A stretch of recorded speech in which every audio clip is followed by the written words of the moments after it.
Muy bien, pues buenas tardes. Vamos a empezar hoy este cursillo sobre el reino del hombre y el hombre histórico. Pues empezando por presentar el material que vamos a tratar, y lo vamos a tratar en cuanto a que es un embrollo. Es decir, hoy se podría titular esta lección como el embrollo antropológico, ¿verdad? Que es realmente yo creo que lo más importante que pueda yo decir. Es decir, es una cuestión, por otra parte, muy actual, porque como todos saben, los que ojeen la prensa o internet o qué sé, o las tertulias de televisión, ciertos programas, ha vuelto otra vez a tener un interés extraordinario el tema del hombre, el hombre. Todo el mundo habla del hombre. Descubrimientos paleontológicos nuevos, es decir, el problema del hombre, el humanismo, estos son problemas completamente de actualidad. Ahora bien, estos problemas son o constituyen un embrollo. ¿Qué quiero decir con esto? Bueno, ante todo, la definición de los términos puramente léxica. Cuando digo reino del hombre, pues quiero referirme, porque no es que me invente yo estas palabras como natural, quiero referirme a un concepto, a una expresión especialmente taxonómica. El reino, claro, es una parte de un todo, que tiene otras partes heterogéneas, que puede ser un imperio, como lo llamará Linneo, por ejemplo, y el hombre, pues el hombre se sobreentiende, aquí sobreentiendo el hombre histórico, o también el hombre en el sentido personal, de persona.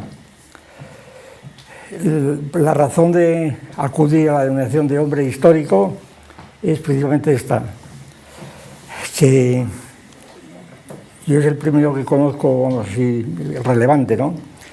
Fue Edgar Quinet,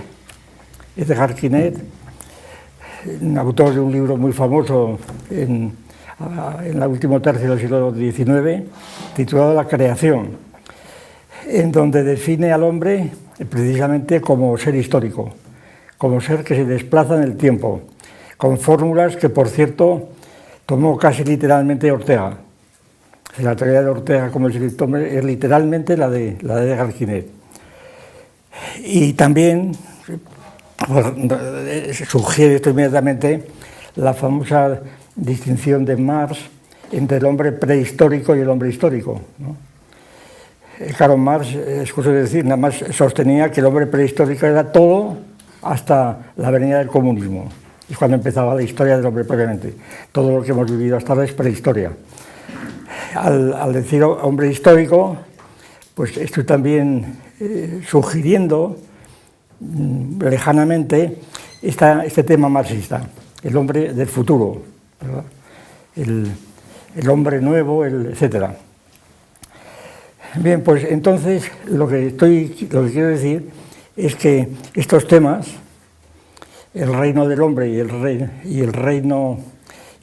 hombre histórico, que tienen mucho de común, sobre todo la palabra hombre, el reino del hombre y el hombre histórico. Estos términos constituyen un verdadero embrollo. ¿Y qué vamos a entender por embrollo?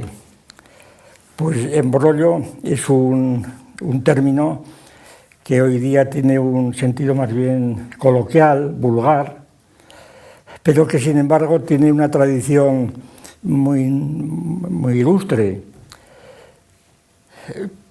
Probablemente, según Corominas, por ejemplo, u otros diccionarios, embrollo procede del francés, pero vía italiano.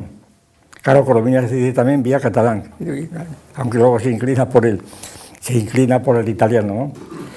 Y a su vez, embrollar procede de un término germánico, breu, que significa, al parecer, pues caldo, sopa, mezcla, mezcolanza, ¿verdad? Bien, cosas entretejidas, poco claras y distintas. Pero el primero que dice la palabra embrollo en español, bueno, recogido en el Corde, por ejemplo, la Real Academia Española, es precisamente Feijóo.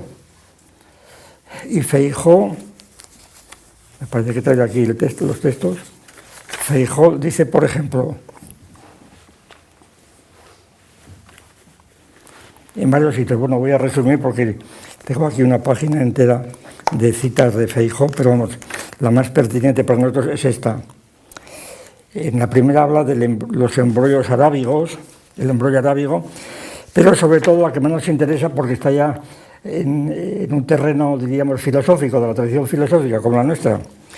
Hablando de Aristóteles, dice, pero se debe desconfiar de todo lo que se haya articulado de paso y no tiene conexión con su sistema, siempre en ello se halla algún absurdo considerable, siendo más verosímil que estas sean añadiduras con las que los copiantes llenaron algunos de aquellos espacios borrados o comidos en los escritos de Aristóteles.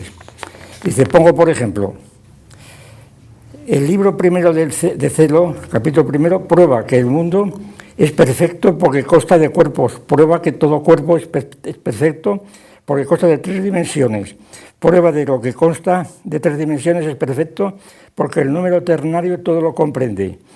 Y esta última proposición la prueba por 4 capítulos. Y dice Feijóo, el primero es un embrollo pitagórico, más impenetrable que el laberinto de Creta. Nanut Pitagoris etiam aium ipsum omne ac omnia tribus sunt definita. Desde aquí está, embrollo está utilizado en la misma significado que vamos aquí a utilizar. Es un embrollo pitagórico. Pues esto es un embrollo, el hombre y el reino del hombre y el hombre histórico es un embrollo, vamos, más que pitagórico, ¿verdad? No sé si se puede decir algo más. Ahora bien, si tratamos de analizar, no ya psicológicamente, el embrollo como producto de una expresión, de un discurso, cuyos componentes no están claramente definidos unos de otros, que se mezclan unos con otros, ¿verdad? Que se interrumpen, que se entrelazan, que se entrecruzan.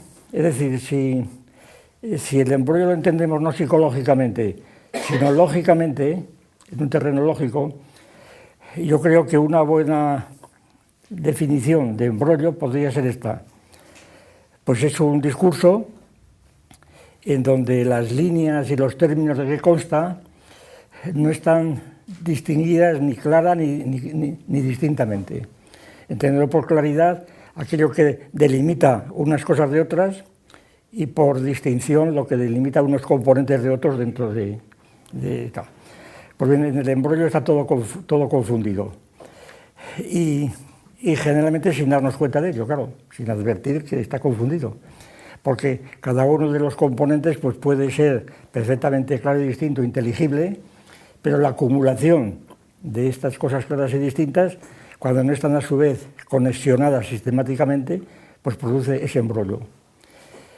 Y si no hay embrollo, produce algo peor, que es lo que podríamos llamar un caos, el caos, que es la situación más exacta, yo creo, que ocurre en este caso.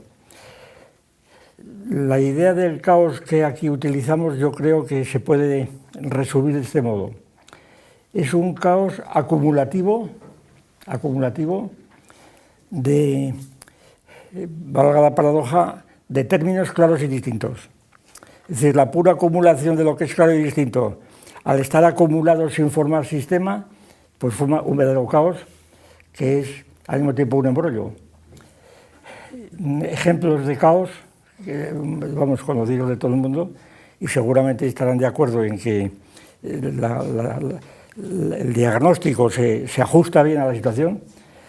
Ejemplos de caos tradicionales, me refiero pues, del siglo XX, vamos a decirlo así, pues la enciclopedia Espasa, aquellos 100 y pico tomos, ¿verdad? Ahí está todo, eruditalmente está todo, cada artículo es claro y distinto, pero como se van acumulando tantas clases y distinciones en artículos importantes, resulta que al terminar de leer no sabía exactamente. Aquello es un caos completamente.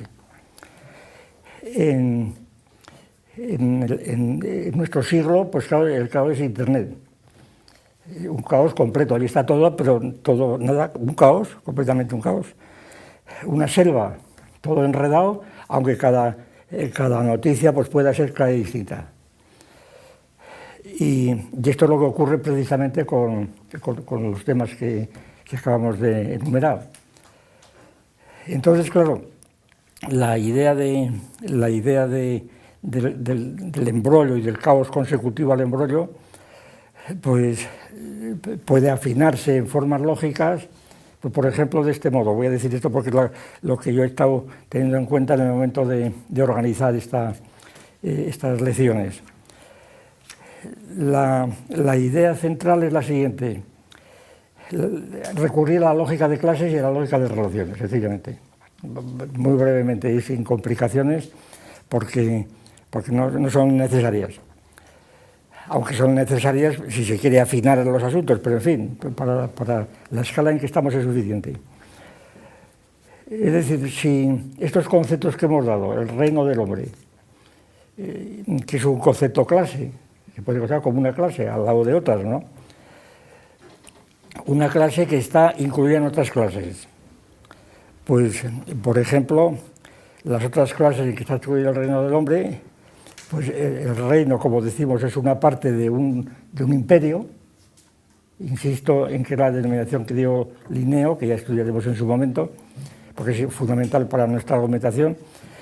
Entonces, la idea del reino del hombre está junta con otras clases, ¿verdad?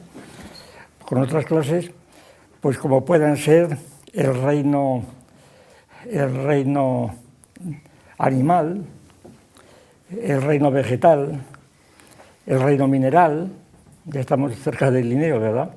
Estamos ya en estos grandes reinos, e incluso reinos que son, estos los que he citado son reinos cósmicos, vamos a decir, del mundo que nos rodea, del mundus aspectabilis, pero también hay reinos en el sentido metacósmico, vamos a decirlo así, que están más allá de este mundo. Precisamente he traído aquí, porque es referencia obligada en nuestra tradición, pues los versículos famosísimos que todo el mundo conoce de San Juan, en el Evangelio de San Juan, la conversación de Pilatos con Cristo, cuando le dice: ¿eres tú el rey de los judíos? Jesús contestó: ¿dices esto por ti mismo o te lo han dicho otros? Dice Pilatos: ¿acaso soy yo judío? Respondió Pilatos: tu gente y los príncipes de los sacerdotes te han entregado a mí. ¿Qué has hecho? Jesús respondió: mi reino no es de este mundo. Eso es lo que quería subrayar. Mi reino no es de este mundo. Si mi reino fuera de este mundo, mis servidores lucharían para que no fuera entregado a los judíos, pero mi reino no es de aquí. Claro, con eso está dicho todo. Es decir, resulta que hay un mundo en nuestra tradición que es metacósmico, que no es este mundo es el mundo cósmico, el cosmos. Y este reino metacósmico, pues todos sabemos que es un concepto, una idea fundamental completamente en la tradición cristiana, que está vivo y coleando actualmente. Millones de hombres conocen esto, lo repiten, y constituye una realidad objetiva de carácter histórico-cultural, ¿verdad? Y para el creyente una realidad natural, más real todavía que este reino, que a fin de cuentas es efímero, finito, etc. De manera que el reino del hombre ya vemos el embrollo que es, simplemente empezar, ¿no? Y lo mismo ocurre con el hombre histórico, ya he dicho antes, ¿no? El hombre histórico, pues es, por ejemplo, un hombre la idea de hombre, que tiene que ver por ejemplo, con el hombre zoológico o paleontológico, con el hombre, pues que es el Homo habilis, el el pitecántropo o el Homo sapiens, tiene poco que ver con esto. Es, por ejemplo, yo creo que el lugar donde hoy día la palabra hombre está en este otro sentido, en un sentido internacional y casi imperativo, puesto que es una decisión de la Asamblea General de las Naciones Unidas, es los derechos del hombre. Es decir, los derechos del hombre pues, son una famosísima declaración, como todo el mundo sabe, que marca una presencia de la idea de hombre. Y, por cierto, una presencia de hombre que está, en principio, definida en los propios artículos de la declaración, está definida segregando o abstrayendo pues, todos los componentes a los que el reino del hombre o el hombre histórico está determinado. Por de pronto elimina cuestiones históricas. En la declaración, en los 30 artículos de derechos humanos no hay nada de historia, no tiene por qué haberla. No hay ni razas, ni etnias, ni lenguas, ni religión. Es decir, entonces, ¿qué queda ahí? Pues queda el hombre desnudo, diríamos, ¿no? El hombre, la idea pura de hombre. Y esta idea, esto precisamente plantea unos problemas tremendos porque tenemos que darnos cuenta, yo creo, de que la Declaración de los Derechos Humanos es la única norma universal, por lo menos oficialmente, que tiene hoy día la humanidad, de carácter público y político y universal. Es decir, en nombre de los derechos humanos se emprenden guerras, se declaran delincuentes, criminales, etc. Es decir, es el único criterio oficial que tenemos. Y resulta que este criterio pues habla de una idea de hombre que no sabe lo que es. No sabe lo que es porque se da por supuesta. Y es una idea puramente práctica, claro. Recuerdo aquella famosa consideración que hacía Maritain en una de las comisiones de la redacción, como dice, estamos de acuerdo todos con los derechos del hombre con tal de que no se nos pregunte por los fundamentos. En cuanto preguntas por los fundamentos de los derechos humanos, es mejor mirar para otro lado, ¿verdad? Aquello no hay quien lo sostenga. Y claro, la situación no puede ser más embrollada. Que algo que constituye la base, que está por encima del derecho internacional. Esto es una cuestión que ya hemos tratado algunas veces, pero yo creo que es muy interesante subrayarlo. Es decir, que durante los siglos, pues eso, 17, 18, 19 y aún 20, concretamente desde la obra de Ayala, de Baltasar Ayala, un delegado de Felipe II en Holanda, reconocido cada vez más como el verdadero autor del derecho internacional, muy superior a Groth, etc. La base de los acuerdos internacionales se basaban en los pactos, en los tratados internacionales, ¿verdad? De manera que todas las normas obligatorias para los estados y para los individuos derivaban del derecho internacional, de los tratados. Incluso la guerra. Si la guerra se había declarado siguiendo las condiciones formales, pues la guerra era legítima, y la distinción famosa que hace Ayala y que recoge Carl Schmitt entre el enemigo y el hostis, ¿verdad?, y el rebelde. El enemigo tiene todos los derechos, hay incluso el derecho de embajada, el derecho de respuesta, etc. Pero el rebelde no tiene ningún derecho, el rebelde hay que aplastarlo completamente. Cosa que hemos olvidado hoy día entre los rebeldes que hay en España, ¿verdad? Hemos olvidado totalmente la tradición. Bueno, pero esto era cuando lo que se regía el derecho internacional, y últimamente, después de la Primera Guerra Mundial, con los puntos famosos de Wilson, pues los tratados de Ginebra, etcétera, etcétera.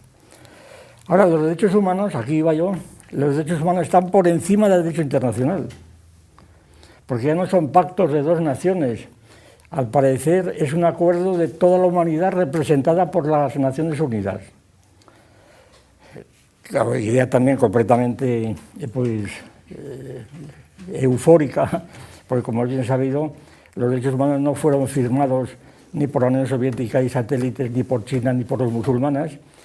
Luego, cuando se firmó, se hicieron tomando cautelas abundantísimas para respetar las constituciones nacionales, pero de todas formas, y además los derechos humanos por sí mismos de la ONU no tienen fuerza directa de obligar.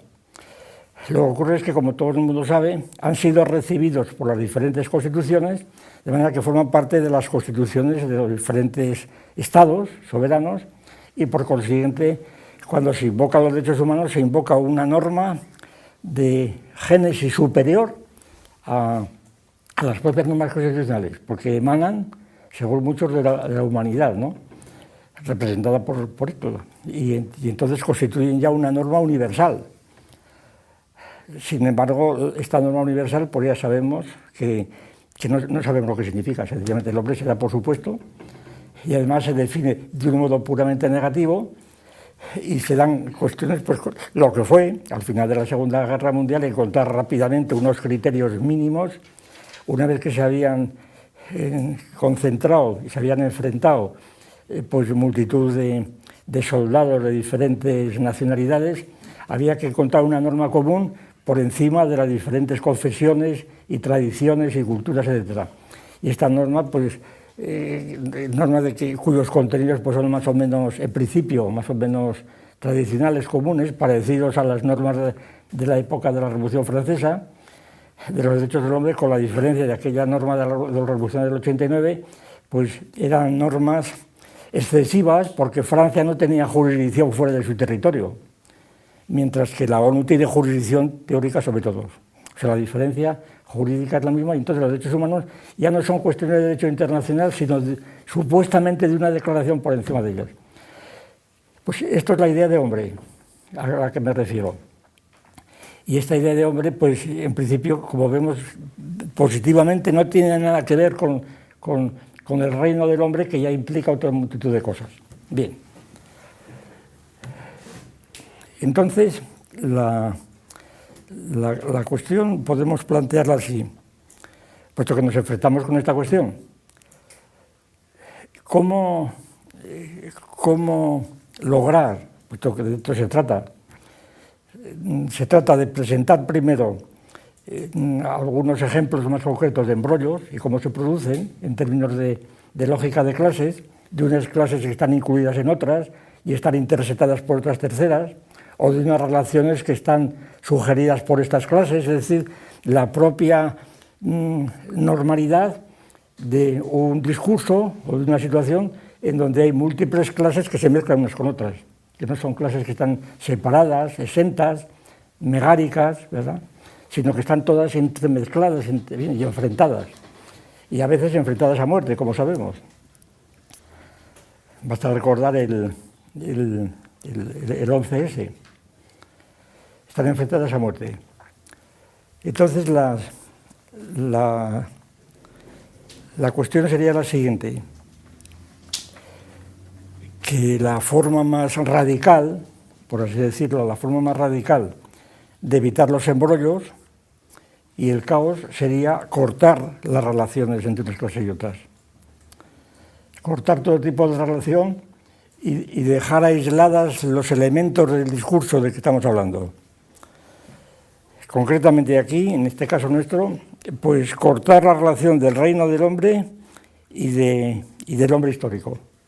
Se trataría de dos ideas o de dos conceptos distintos que pueden tratarse cada uno por separado y, por tanto, nos evitamos completamente embrollos. Simplemente damos una exposición del reino del hombre, por ejemplo, la de Linneo,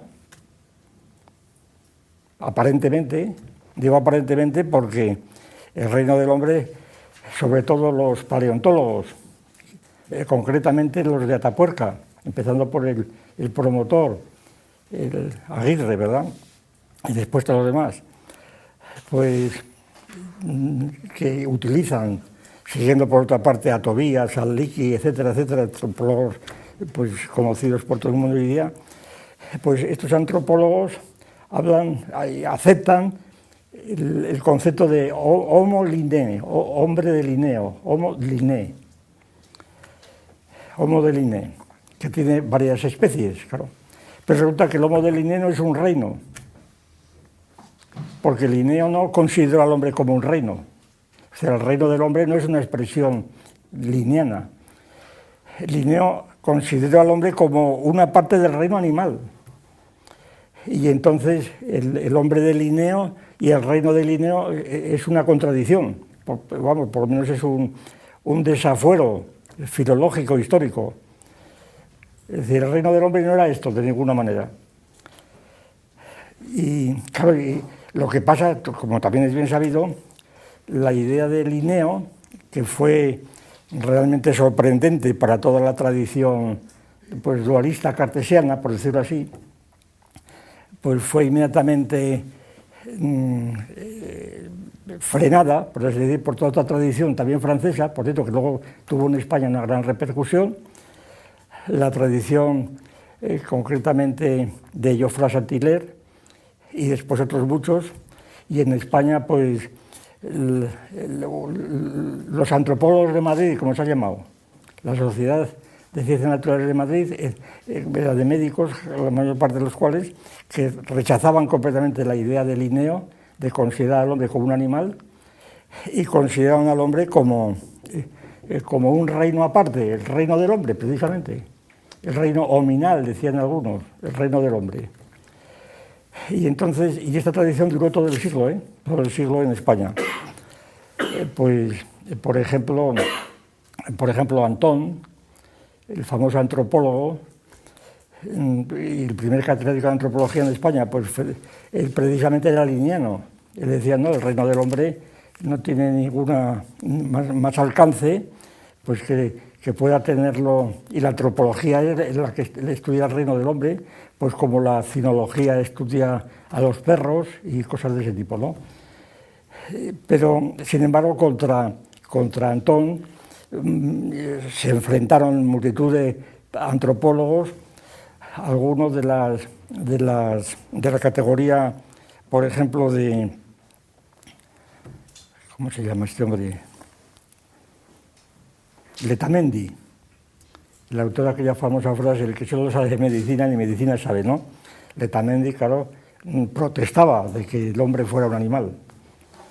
Y esta era la tesis general de la tradición cartesiana. Como saben, tradición inventada, también lo sabemos aquí, muchas veces lo hemos dicho, por un médico de Medina del Campo, precisamente, que se llamó Gómez Pereira, y que fue el que inspiró a Descartes toda su famosa teoría dualista. ¿Y qué ocurre? Pues que el hombre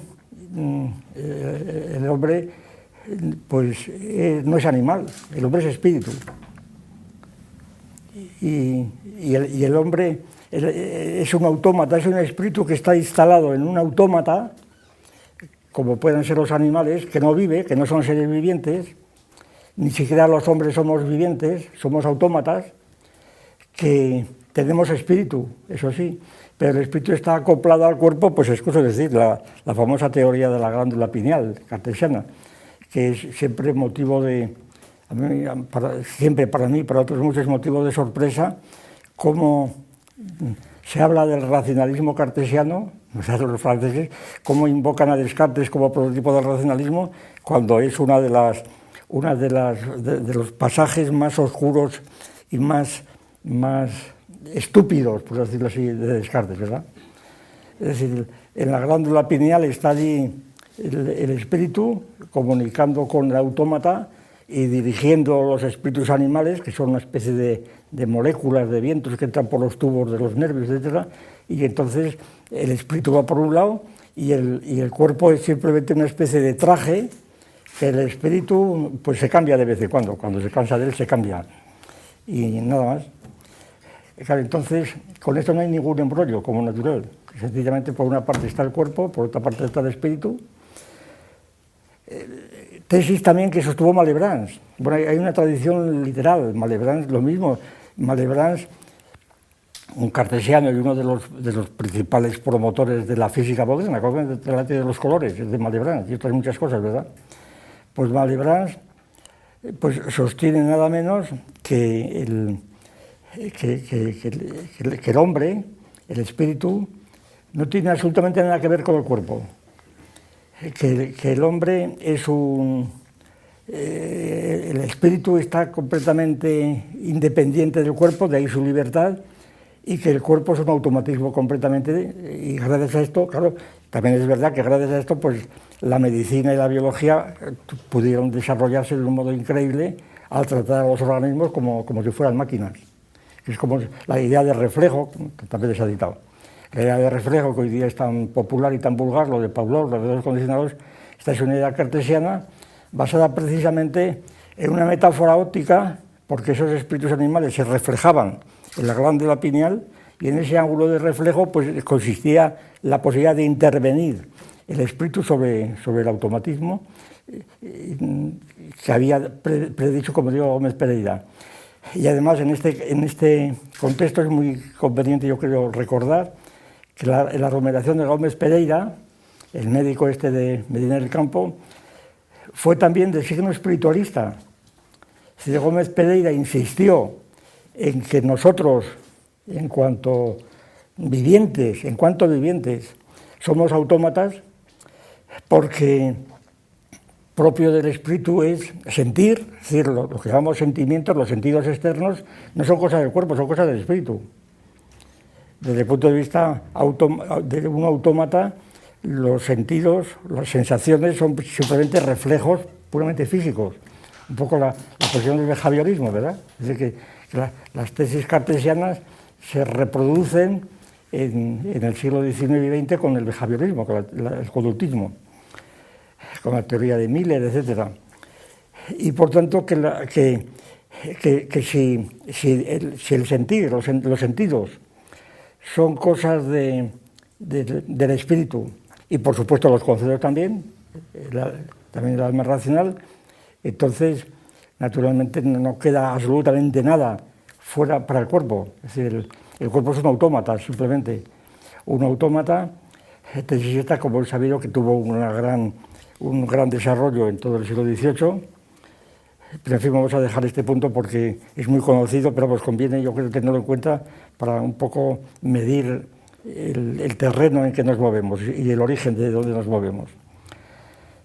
Bueno, pues entonces, con este dualismo famoso cartesiano, el embrollo desaparece. Simplemente hay unas leyes de una naturaleza corporal y otras leyes automática, mecánica, etcétera, y otras leyes de carácter espiritual. Hay una justaposición de ambos cuerpos y ya está, y no hay más que hablar. Esto es claridad y distinción, esto es lo claro y distinto del cartesiano, este es el cartesianismo en su estado puro. Ahora bien, yo creo que ha llovido ya mucho después del dualismo cartesiano para que alguien se contente con semejante esquema, ¿verdad?, de desembrollar el embrollo tradicional, que lo era, porque lo que se produce aquí es una hipóstasis puramente metafísica de cuerpo y espíritu, son dos sustancias que están allí justapuestas, con una causación externa. La sustancia espiritual nos remite inmediatamente a Dios, claro, a la sustancia divina, es decir, exige internamente pues, componentes metacósmicos, la antigua metafísica, y entonces no hay por dónde agarrar el asunto, vamos, es una metafísica absolutamente grosera, por todos los lados por eso yo cada vez me asombro más de cómo Descartes, a pesar de esto, y además que son las obras que le dieron fama y prestigio, cómo a pesar de él ocultó completamente que procedían de Gómez Pereira, pero vamos, esto es una cuestión histórica. El asombro a mí me produce siempre cómo los franceses han podido tener a Descartes como prototipo de su racionalismo, y en España el adjetivo cartesiano se utiliza continuamente, ¿no? Es muy cartesiano, se dice a un individuo, ¿no? Dando por supuesto que es el modelo de racionalismo. El racionalismo cartesiano es lo más irracional que puede haber, vamos, a mi juicio. Bien, entonces la idea de cortar radicalmente por la raíz el embrollo, pues dejando exentas los términos, en este caso los que estamos citando, pues peor el remedio que la enfermedad, por decirlo rápidamente. Otra posibilidad sería, pues, considerar que para tenernos a estos dos términos, el reino del hombre y el hombre histórico, pues para atenernos a esto, considerar que los contenidos de uno y otro son prácticamente los mismos, están totalmente involucrados. Es decir, todos los contenidos que tiene el reino del hombre los tiene el hombre histórico, los arrastra de algún modo y viceversa. Es imposible hablar de uno y de otro de hecho, ¿no? Y entonces, ¿qué ocurre? Pues que se pueden dar como si estas dos clases fueran la misma, con dos perspectivas distintas. Y entonces, al reunir estas dos clases en una sola, aquí venía el álgebra, vamos, para una pizarra, pero no hace falta. Aquí venía la intersección de ambas es nula o es universal. Nula en el primer caso, universal en este segundo. Y entonces, aquí es donde estamos en la situación de la enciclopedia que yo hablaba antes, de un caos enciclopédico. Aquí está todo enredado, porque entre los dos prácticamente, pues como vemos, se extienden por absolutamente todo el universo visible. Y aquí el embrollo es total y el caos es absoluto, a pesar de que aparentemente no ocurre así, porque por razones ya puramente psicológicas, yo creo, de escuela, pues cada uno ha seleccionado una parte de este todo y va funcionando con ella por abstracción, ignora lo demás, pero no puede ignorarlo, simplemente lo ignora. Es una situación puramente psicológica, de una impresión de claridad y distinción que no rebasa precisamente ni atiende a la situación real objetiva. Bien, entonces, puesto esto así, el modo de seguir adelante que a mí se me ocurre es sencillamente pues no ya cortar radicalmente el embrollo, sino domesticarlo de algún modo, domesticar el caos, el embrollo, domesticarlo. ¿Qué quiero decir con esta metáfora? Pues introducir algunas conexiones internas, concretas, que sean objetivas y que eviten el subjetivismo completo en que estamos introducidos. Al hablar de embrollo y de caos, quiere decir que estamos en una situación puramente subjetiva ante una situación objetiva que nos envuelve.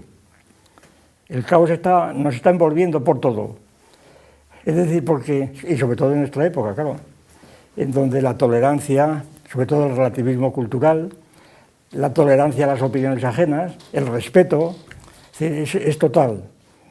Y ser respeto total, pues claro, quiere decir que todo vale, todo tiene el mismo valor, depende de cada uno, pues pueda tener más o menos partidario, pero objetivamente nadie que sostenga el relativismo cultural de un modo coherente, pues puede decir otra cosa, ¿verdad? Pues, tiene que admitir el embrollo o llamar imbécil al otro, ¿verdad? No tiene más solución. Y entonces, como no le puede llamar imbécil, pues nada, se dice que soy tolerante, ya está, soy tolerante. En otra ocasión hemos puesto un ejemplo que ahora se me ocurre citarlo porque creo que es muy, muy persuasivo, respecto al relativismo cultural. Estoy refiriéndome a los argumentos famosos de Lennart, un antropólogo famoso de hace ya muchos años, que era misionero belga, francés, con los canacos, en los mares del sur, los canacos. Claro, él va a los canacos pues a investigar cuáles son sus creencias, cuáles son sus formas de vida, nada, como un antropólogo. Y publica un libro famosísimo llamado Do Camo, que no tiene traducción. Él le llamó Do Camo, pues, como llamaban ellos, Do Camo a algo que no hay quien lo diga lo que es. Y que lo más parecido es el yo, el ego, pero no es el ego. No es el ego, ahí está la cuestión. Como el propio Lennart reconoce. Y además, Lennart añade que si logró saber qué querían decir los nativos con Do Camo, es gracias a que después de haberlos convertido al cristianismo, pues encontraron unas frases de San Pablo donde más o menos tenían que ver con el ego. Pero vamos, es una cosa completamente... Y la prueba que alguna vez he aportado, que me parece definitiva, es que Lennart, en unos esquemas que hace muy interesantes, tratando de ver dónde se sitúa Do Camo, lo que hace es un círculo vacío. Este es el lugar vacío, pero no porque esté pensando en el vacío de Sartre, del ser bourgeois, ¿verdad?, sino simplemente porque el circulito vacío donde está el ego, el docamo, pues es el propio Léonard. Léonard que se pone o cree ponerse en la posición de esto. Bien, total, pero la cita de Léonard viene a cuento de lo que voy a decir inmediatamente, que claro, Léonard es absoluto respeto a lo que dicen los canacos. Es un poco lo de Pritchard, que decíamos nosotros de verdad, absoluto respeto a lo que dicen los canacos.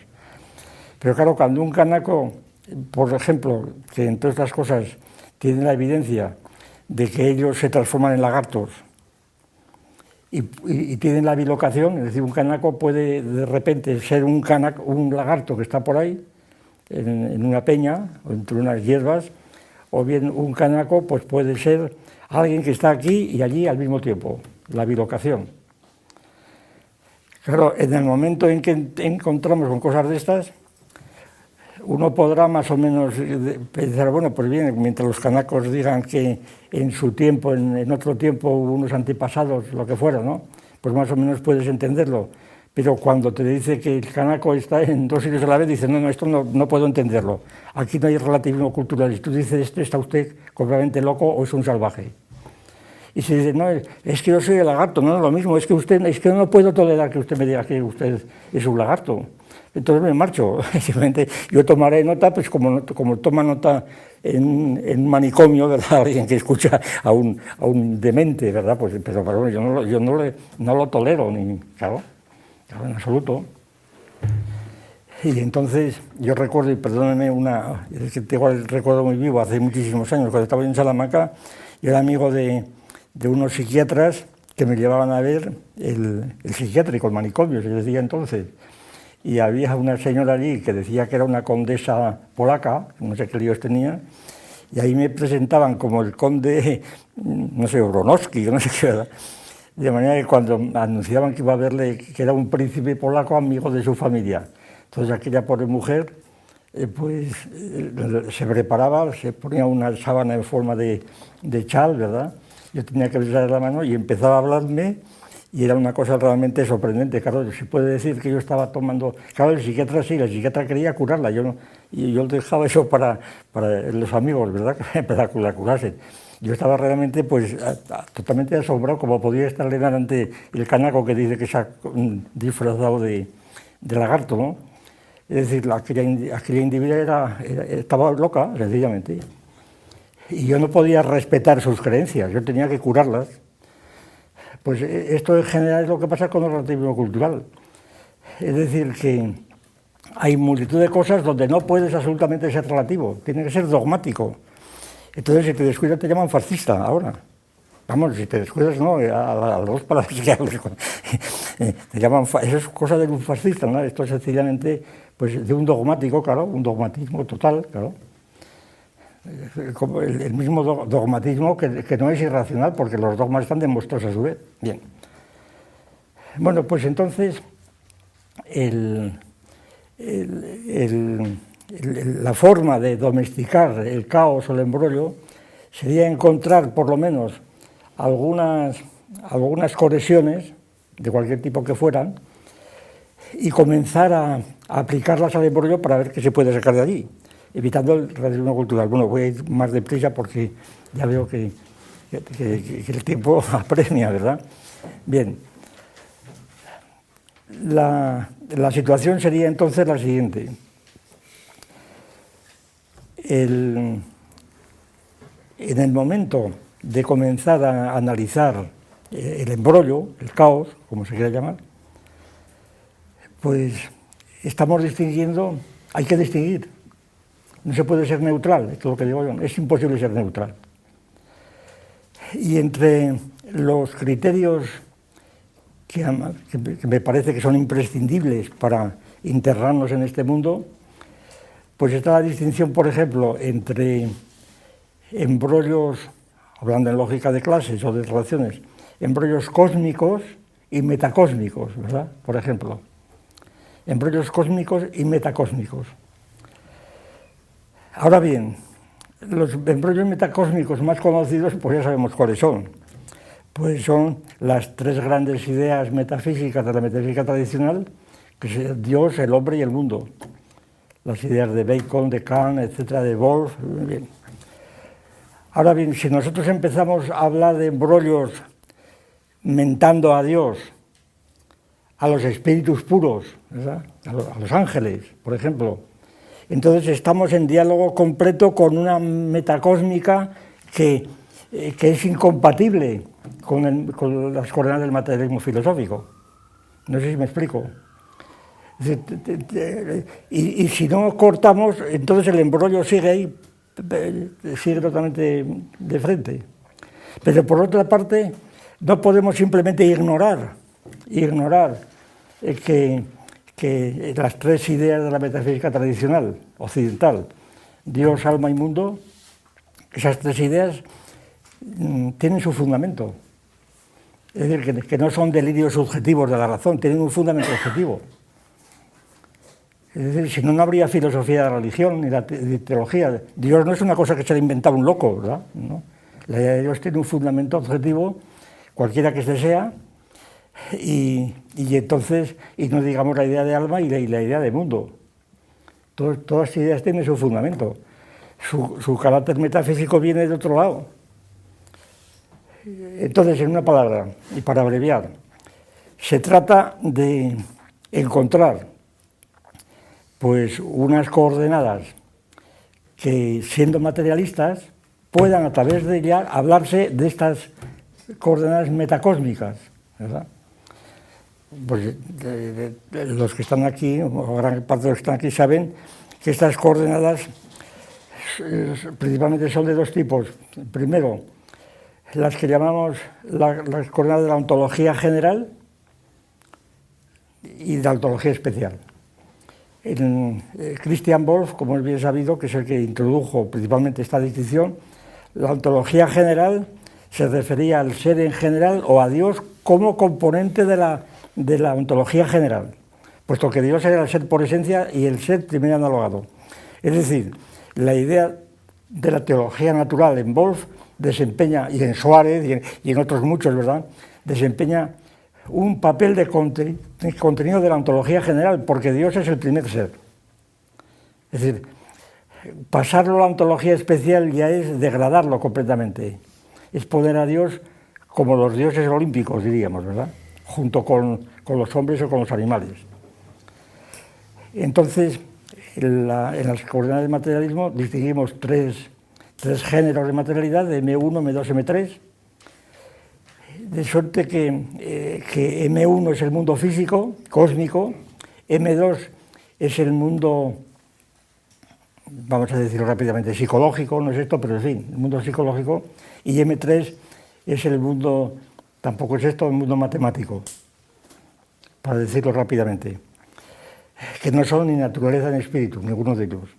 Y entonces, estos tres géneros de materialidad, que no son tres mundos, como algunos han interpretado, pues acordándose de los reinos de Simmel o de los tres mundos de Popper, no tiene nada que ver, esto está dicho, pero como y lo he escrito varias veces, incluso en ensayos materialistas hay un capítulo, porque además esta teoría de los tres géneros, en el caso particular, y respondo a acusaciones que se me hicieron en tiempos, está hecha antes de que llegase a mis manos el escrito de Popper, antes de ensayos materialistas, es decir, que no hubo relación directa.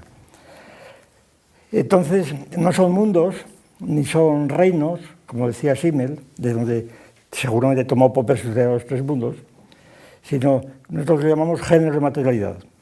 Bien, entonces, claro, desde este punto de vista podemos hablar precisamente de Dios, hablando de M3, tomando Dios en un sentido muy especial, el sentido leibniziano, Dios como conjunto de todas las relaciones eternas, etcétera, etcétera. Y así sucesivamente.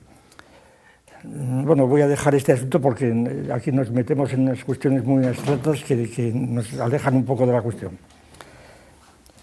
Y el otro sistema del materialismo que tenemos en cuenta es los ejes del espacio antropológico, el eje circular, el eje angular y el eje radial, ¿verdad? Estos tres ejes también nos permiten, desde el espacio antropológico, citar a unos y a otros, pero en fin, no digo más. De manera que estos son los criterios que utilizamos, principalmente, digo, estoy enseñando en mis cátedras, desde las coordenadas del materialismo filosófico, precisamente de estas que he dicho, de la teoría de los tres géneros y la teoría del espacio antropológico, desde estos puntos de vista, no podemos absolutamente admitir referencias a cuestiones teológicas o espirituales, etcétera, pero no porque las ignoremos, sino porque las reinterpretamos desde este punto de vista. Por esto, y aprovecho aquí para decirlo también, un antiguo compañero, fallecido, por cierto, llamado Quintín Racionero, que era muy amigo mío en principio, hasta que me enteré que estaba metiéndose contra mí de un modo completamente, bueno, por escrito, ¿eh? Y entonces es que no entendía nada el pobre hombre, nada. Cuando he leído ya después de su muerte, he leído su libro, me he dado cuenta de lo tonto que era aquel hombre, es que no entendía nada. Y entonces me acusaba de haber vuelto a Wolff, y por eso dice que yo era prekantiano porque había vuelto a Wolff. Coño, pero yo he vuelto a Wolff precisamente para tener una referencia histórica y reinterpretar a Wolff desde los géneros materiales, no al revés, ¿verdad? O sea, le había dado la vuelta completamente, bueno, una cosa increíble, pero bueno, así es. Y entonces, de lo que se trata es de disponer de un sistema, como creemos muchos que es el materialismo filosófico, que puede enfrentarse a tradiciones muy distintas, metacósmicas, para no decir metafísicas, y a la vez, sino, digo esto porque metacosmos tiene otro sentido distinto del metafísico, porque lo metafísico puede también ser intracósmico, ¿verdad?, como veremos. Bien, pues entonces, esta es la cuestión, la domesticación del caos mediante introducción de estos términos. Y entonces voy a presentar ya rápidamente unos cuantos ejemplos de brollos, pero simplemente a título de ejemplos, ¿verdad? A título de ejemplos, para que vamos, lo mismo que hemos dicho, para más en precisión. Bien. La distinción que hacemos es esto, en brollos metacósmicos y en brollos cósmicos. Como ejemplos de embrollos metacósmicos muy conocidos, están elegidos precisamente para que todo sea muy conocido, pues se podría poner, primero, todas las tradiciones que han influido enteramente en nuestra cultura y siguen influyendo, las tradiciones del Rig Veda, los himnos del Rig Veda, del segundo milenio antes de Cristo, del siglo XIII antes de Cristo, ¿verdad?, atribuido por algunos indoeuropeístas. Segundo, los filósofos presocráticos griegos. Y tercero, pues la Biblia, el Antiguo Testamento y el Nuevo Testamento. Ahora, 3 palabras sobre este asunto como ejemplos de enclasamientos metacósmicos de estas dos términos que decimos así.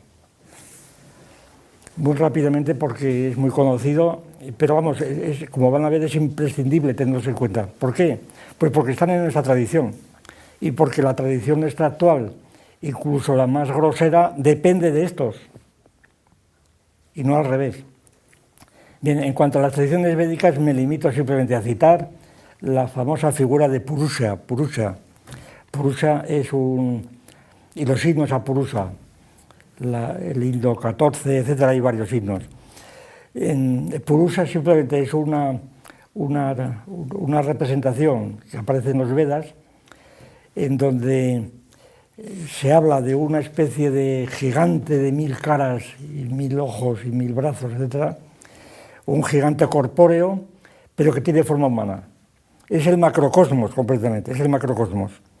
Es el cosmos grande, pero con forma humana. Entonces es un caso claro de antropomorfismo, ¿verdad?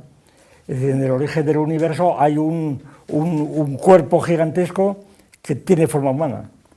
Y claro, de los miembros de esta figura antropomorfa, pues van saliendo pues los brahmanes y los kshatriyas y todo lo que se quiera, van saliendo por ahí por cortes, pero todos pertenecen a un todo, y por eso el hombre es el microcosmos, porque el hombre se caracteriza por tomar un poco de cada cosa y forma un cosmos pequeño. La teoría del microcosmos, que luego pasó a los griegos, ¿no? Y que sigue funcionando por ahí continuamente, sobre todo por vía de los médicos, la vía del cuerpo como microcosmos, como un universo en pequeño, como una reproducción del universo, en lo que consistiría la dignidad humana, etc. Esta tesis está tan presente todavía, sobre todo en la tradición médica, que realmente es impresionante. Bueno, no hace falta ni citarlo, porque todo el mundo tiene sus referencias. Es decir, lo característico, el hombre sintetiza un laboratorio químico, porque la química de lo que ocurre en el cuerpo humano, en el organismo humano, es la química superorgánica, ¿verdad? La física también, es decir, la física cuántica, y por supuesto está toda la biología. El hombre recapitula, la tesis de Haeckel recapitula todas las especies y géneros animales de Linneo, sobre todo en el proceso ontogenético, la fase de reptil, la fase de mamífero, etcétera, que lo pasamos. El hombre es un compendio del universo. Y entonces, de eso se habla continuamente hoy, ¿verdad? Del cerebro reptiliano, del cerebro, es decir, esto es una cosa que pertenece a nuestra cultura. Todo esto viene, como vemos, del Rig Veda, en el fondo. Y entonces, pues claro, nosotros descartamos totalmente esta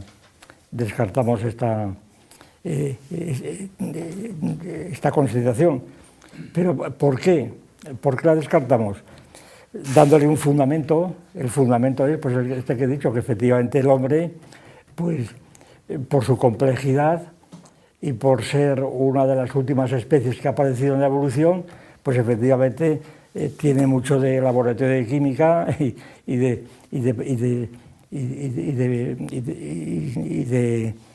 qué sé yo, de invertebrado y de vertebrado y de todo lo que se quiera, por ejemplo, ¿no? Ahora, la otra, en relación con esto además, y esto es lo principal yo creo, es que solamente teniendo en cuenta el Rig Veda y otros mil ejemplos que se pueden poner, no ya de carácter literario, como son de sociedades donde hay escritura alfabética, como el caso de los Vedas, ¿verdad? Sino incluso los ejemplos son ya abundantísimos en todos los casos de pueblos primitivos, que se traduce por transmisión oral a través de los etnógrafos, etc. Los ejemplos son abundantísimos y no hace falta citarlos aquí, porque bueno, serían cursos enteros de este asunto. Simplemente ateniéndonos a las tradiciones, diríamos, escritas, pues la otra gran tradición es la nuestra, la más inmediata, que es la de los filósofos presocráticos. La sorpresa que nos encontramos aquí, bueno, sorpresa, para muchos ya no es ninguna sorpresa, pero vamos, que vuelvo otra vez, al confrontarlo con los Vedas y con las tradiciones, la sorpresa es que la filosofía presocrática liquida totalmente el antropomorfismo, es decir, liquida el antropomorfismo, y en eso consiste seguramente su racionalismo. Lo que llamamos racionalismo es este. En el Animal Divino nosotros hemos defendido la tesis de que la filosofía griega es precisamente la etapa en la cual se enfrentan una serie de hombres contra la religión primaria. Es decir, la religión primaria sería la religión en donde los hombres adoran a los animales. Los animales son los dioses, los animales que están dibujados por las cavernas. Nada totalmente cósmico y terrestre, ¿verdad? Es decir, el tigre de dientes de sable, el oso de las cavernas, en fin, etcétera, etcétera, la serpiente, pues todos estos animales a los cuales los hombres adoraban, tesis que por otra parte los paleontólogos hoy día admiten prácticamente, aunque al principio se escandalizan, luego resulta que le llaman, ¿cuántas veces hemos dicho que Altamira es el santuario del Paleolítico? Pero ¿qué quiere decir el santuario? Por ejemplo, se decía que era el museo del Prado del Paleolítico, ¿verdad? Se decía antes, claro, como si hubieran pintado allí para una exposición, ¿verdad? De museo pasaron a santuario, entonces es el santuario, pero el santuario es un concepto, el templo. Y algunos paleontólogos concretamente el descubridor de las cuevas de Chauvet, pues dice que las cuevas de Chauvet y de Altamira también, pues que son lugares de culto parecido, dice él, parecido a los misterios mitraicos, porque había toros y demás y bisontes, cuando lo que se parece más bien es a los cristianos, pero en fin, esto es un punto que no vamos a entrar aquí. Es decir, que la filosofía griega, por lo menos es una tesis que hemos defendido muchas veces, la filosofía griega presocrática es la crítica a la religión primaria, la crítica al antropomorfismo. Presente, por ejemplo, es decir, cuando dice, por ejemplo, pues Parménides, que todo es el ser y que el mundo es apariencia, cósmico, pues entonces el ser no es antropomorfo. El ser es una cosa impersonal. Cuando los pitagóricos hablan de que los principios son los números no son antropomorfos. Otra cosa es que el hombre tenga un número, pues igual que el oro tiene un número, el 79 en la tabla periódica, pues el hombre Eurito le daba un número, pero vamos, dentro de otros criterios que no. Pero los números no son antropomorfos, es otra cosa abstracta, son M3, diríamos.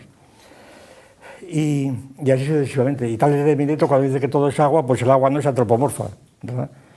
Y así sucesivamente, o el aire o el fuego no son antropomorfos. Quizá, claro, habría que esperar a Anaxágoras con el nous, pero claro, el nous de Anaxágoras, el primero, según decía Sócrates, el primero que introduce un sentido común, ¿verdad?, al modo de pensar, y que introduce una mente que sea capaz de organizar y de gobernar el mundo, es Anaxágoras, con el nous de Anaxágoras. Pero Anaxágoras, que tiene las funciones que hemos comparado a veces con el demonio clasificado de Maxwell. Cuando el migma está todo revuelto, entonces el nous lo que hace es ir clasificando unas cosas y otras, ¿verdad? El nous propiamente, pues tampoco es un hombre, es un espíritu. Que sí, se parecerá al hombre por el sujeto operatorio. Más parecido al antropomorfismo de algún modo, pero es de carácter noseológico. Es la famosa tesis de Anaxágoras, de Protágoras, el metonánthropos, el hombre es la medida de todas las cosas. El hombre es la medida de todas las cosas, es decir, todas las cosas las mide el hombre. Claro, esto ya es un principio antropológico, antropomórfico, pero que no es antropomórfico propiamente, porque él no dice que el hombre sea el primero de todas las cosas, sino que es la medida de todas las cosas, la famosa discusión con Sócrates en el Protágoras. El hombre no es la medida, es la unidad de medida, no es la medida de todas las cosas. Las cosas son independientes del hombre.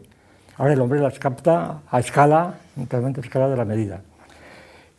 Tesis de Protágoras, que como es bien sabido, ha dado lugar en el famoso libro de Tipler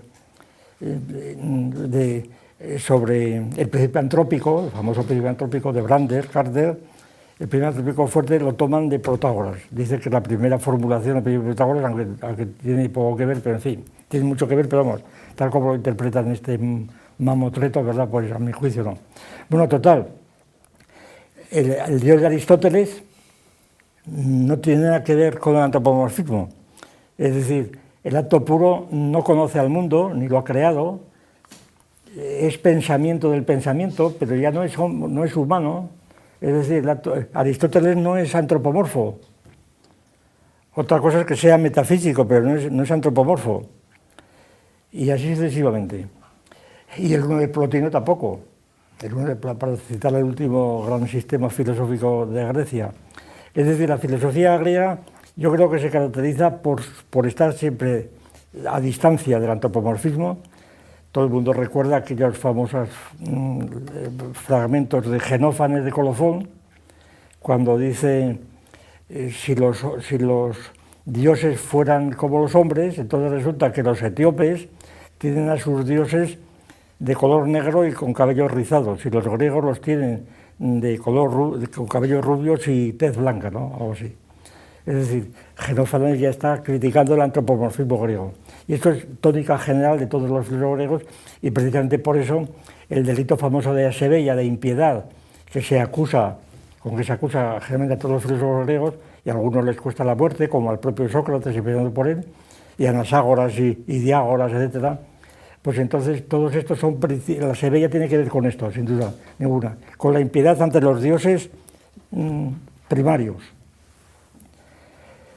Claro, otra cosa es cuando viene la tradición bíblica. La tradición bíblica ya es totalmente distinta. La tradición de las religiones del libro que llamó Max Miller, ¿no? Empezando por los pasajes tan conocidos, no hago aquí más que recordar, los pasajes, pues por ejemplo, en el Antiguo Testamento, cuando Dios crea, en el sexto día crea al hombre a su imagen y semejanza. Y no solamente esto, sino que le da el dominio de la tierra y de todas las criaturas. El dominio, esto es muy importante porque sobre esto me voy a basar yo en la última lección. No es que me vaya a basar, voy a tenerlo en cuenta para demostrar que la tesis que yo voy a mantener no es ninguna extravagancia, sino que está en el Génesis, ¿verdad?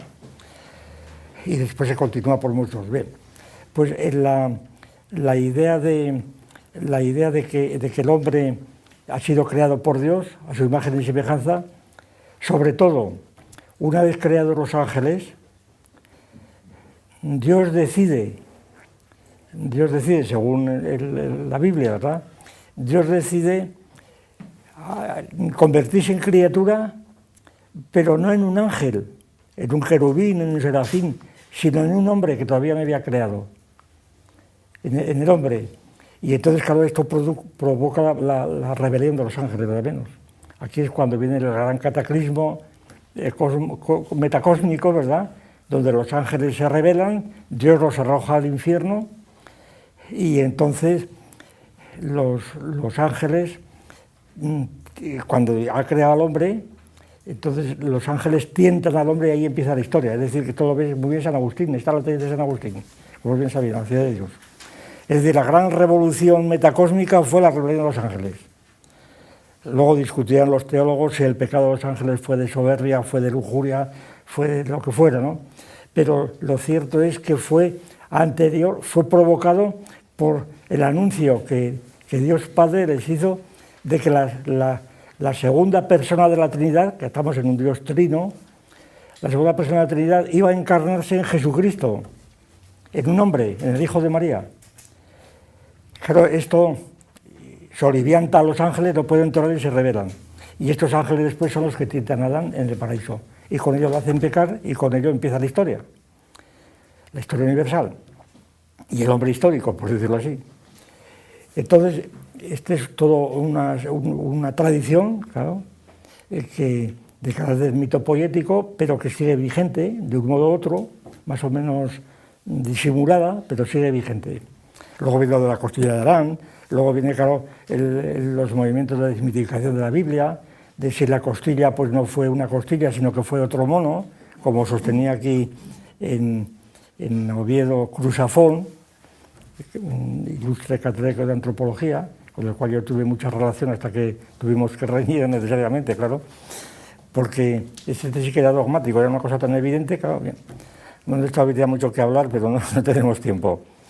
Y ahora están haciendo tesis doctoral sobre esto y sobre las broncas que yo tuve, que resultaron con aquel buen señor, que por otra parte es un antropólogo de primera, ¿no?, y reconocido por todo el mundo y sigue siendo reconocido.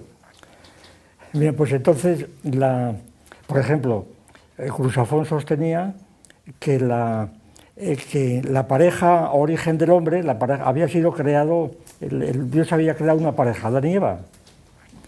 Y entonces esta pareja, pues naturalmente la había creado Dios y era única. Por eso todos los hombres procedemos de Adán y Eva y somos hermanos. Es decir, los derechos humanos se fundan precisamente en que somos todos hermanos.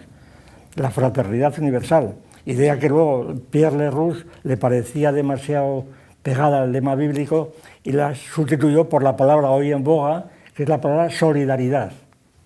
La solidaridad, le parecía que hablar de fraternidad era un poco frailuno y inventó la palabra solidaridad. Bien. De manera que todos somos solidarios, pero claro, solidaridad, la paradoja es que el propio Leroux, como no sabía por qué teníamos que ser todos solidarios, ¿verdad?, sobre todo si en el derecho romano, porque teníamos que ser solidarios con una bacteria, con un mosquito que te pica, con una abeja, no tienes por qué ser solidario en principio. Entonces generalizó la idea de solidaridad de los hombres a todos los vivientes y a todos los espíritus, porque era espiritista. Y entonces pues la solidaridad estaba por todo el universo, y el krausismo español pues estuvo influido directamente por estas ideas, ¿no? La famosa de la solidaridad universal, más que la fraternidad. Quiero decir que lo importante es que Jesús está pensado ya como hombre. Luego viene el problema muy serio que lo plantea también Malebranche, el propio Malebranche, y en general los teólogos orientales. Si la redención, si Cristo vino para redimir a los hombres del pecado, o si hubiera venido aunque el hombre no hubiera pecado, aunque Adán no hubiera pecado, y por tanto se ha podido ir a otros planetas, y si hay muchos planetas habitados, pues donde están, pues qué sé yo, los otros animales de muchas gradaciones, tesis que mantuvo Kant, por ejemplo, y otros tantos, y Flammarion, y muchísimos otros. Pero vamos, Kant es el más sorprendente, dada la crítica a la razón pura, ¿verdad? Y Malebranche, por supuesto. Entonces, Cristo habría aparecido en todos los planetas, y ahí tenemos la idea de los extraterrestres, que está completamente en boga. Precisamente he traído aquí un recorte que tenía de un periódico, idea completamente viva. Aquí viene, bueno, tengo un recorte de la Nueva España, que es de miércoles 19 de enero, cita con los extraterrestres, ¿verdad? Eso está a la orden del día.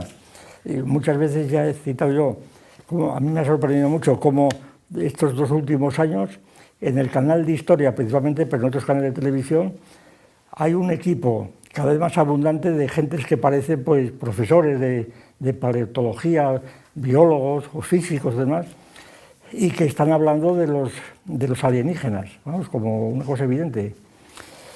Y aquí sale, y esto en España, una noticia según la cual Frank Drake, el famoso astrónomo americano que con Carl Sagan envió aquel mensaje en los años 92 al espacio, ¿verdad?, para tomar contacto con los extraterrestres, y una cosa que a mí me tocó hacer en Sevilla. Yo mandé un mensaje y luego recibí, pagando no sé, un par de euros, o era antes de los euros, no me acuerdo, y luego recibí un mensaje diciendo que recibiría la respuesta el año 3420, algo así, ¿verdad? Pues muy bien, ya, de acuerdo todos.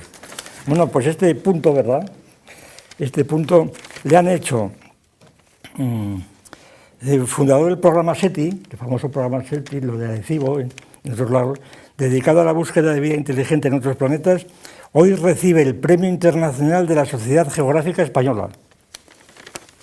Las cosas tienen bemoles, ¿eh? O sea que la Sociedad Geográfica Española le da el premio a Drake, autor de una famosa ecuación de las probabilidades que hay esto, y entonces porque dice que ha establecido contacto con extraterrestres, no ha establecido absolutamente nada hasta la fecha. Ahora que ha establecido las probabilidades que tenemos de llevar, la cosa tiene bemoles. Y esto es noticia de toda la prensa. Quiero decir que la cuestión no es para tomar la broma, porque está siendo presente en nuestros días, es la que preside toda la política de la NASA, como antes lo había presidido la política de la Unión Soviética, porque esto no es cosa del capitalismo, esto empezó Marx y Engels, pero en fin, de eso ya hablaremos en su momento, precisamente por el hombre nuevo que tiene que salir del espacio galáctico. Bien, pues entonces la idea del antropomorfismo en el cristianismo es evidente, ¿no? Porque pues, nada menos el dogma principal del cristianismo es la encarnación, es decir, la tesis de que el hombre es Dios, así literalmente, el hombre es Dios.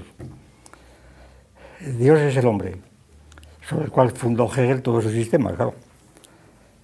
Bueno, pues entonces, desde el punto de vista de la escuela de materialismo filosófico, naturalmente no podemos ser neutrales, tenemos que rechazar totalmente, pero vamos, totalmente, sin la menor concesión.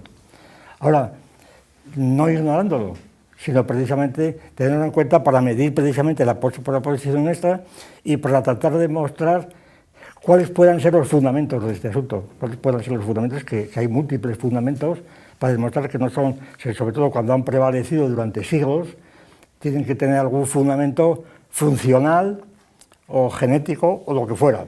Bien. Por último, los embrollos de carácter cósmico. Los embrollos de carácter cósmico, es decir, que no salen a otros mundos, ¿verdad? Y que se producen por el mismo mecanismo, según lo que he dicho. Primero, porque el reino del hombre pues estaría envuelto, en primer lugar, en el reino de la biosfera. La esfera del hombre sería una parte de la biosfera. Es un concepto que apareció a finales del siglo XIX, de Vernadsky y luego de Suez, y luego lo heredó el padre Teilhard, y hoy día ya es un concepto, pues nada, que está en el bachillerato, la biosfera. Y claro, la biosfera es uno de esos ejemplos de embrollo enciclopédico, porque la biosfera se supone que es una unidad, pero eso de la unidad está por demostrar. Donde todo está relacionado con toda la cadena de la vida, el efecto mariposa, pero todo eso está por demostrar, ¿verdad? Aplicando la simple lógica de la biosfera, pues hombre, hay multitud de conexiones, de todas conocidas, pero el hecho de que forme una unidad, pues eso ya es mucho decir. Por de pronto la biosfera, claro, supone el embrollo de que el reino del hombre queda incluido en el reino de los vivientes. El reino del hombre empieza a ser una parte del reino, bueno, del orden de los primates, de la clase de los vertebrados o de los mamíferos, y así sucesivamente, es un mamífero placentario, pero a su vez la biosfera está incluida en la clase de los elementos físicos y químicos, ¿no?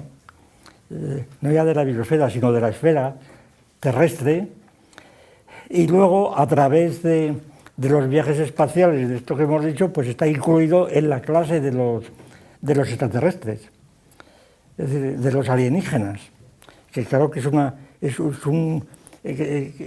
la clase de los dioses, los dioses olímpicos, que son cósmicos, que no son metacósmicos. Los dioses olímpicos serán mitos, pero son mitos pensados como habitantes del Olimpo o de la Tierra o de los espacios aéreos o caliginosos o lo que fuera, pero son dioses físicos. No son metafísicos, quiero decir, pero son cósmicos. O bien, esta clase de los sucesos físico-químicos, el campo de la física-química, pues está a su vez envuelto, como caso límite, en la estructura general del universo, que ya es metacósmica. Me estoy refiriendo a la tesis del principio antrópico y la teoría del Big Bang. Porque la teoría del Big Bang supone que llega a los límites del origen del universo, donde se encuentra con la nada cósmica, el que lo entienda, pues mejor que él, ¿verdad? Le venero la nada cósmica o la nada cuántica, y entonces ahí cesan las leyes físicas, y entonces eso es metafísica, claro, y metacósmica. Se está hablando ya de un universo que ha reconocido por todos estos cosmólogos que hoy día representan la máxima vanguardia de la humanidad, ¿verdad? El Penrose, el Hawking, etc. Bueno, tantos otros. Entonces estas ideas son realmente metacósmicas, y el embrollo es monumental, el embrollo es total. Entonces, claro, ya para terminar, el balance que yo creo que se puede hacer de la situación en que estamos, y aquí partimos, es que hay tal cantidad de envolvimientos de unas unidades con otras, partiendo del reino del hombre y del hombre histórico, que hay tal cantidad de envolvimientos y de intersecciones y de embrollos entre unas cosas y otras, que todas ellas tienen tradiciones muy firmes, muy seguras, bibliografías inmensas, sectas, ¿verdad?, que cada cual las da por evidentes, que realmente la situación es enciclopédica pero de un caos absoluto, de un caos total. Es decir, que hoy día yo creo que se puede decir que estamos en un perfecto caos, que nadie, salvo que sea que peque de ingenuo y diga, no, yo sé lo que ocurre, sí, pero lo que ocurre no es compartido ni por la 10ª parte de la humanidad, ¿verdad?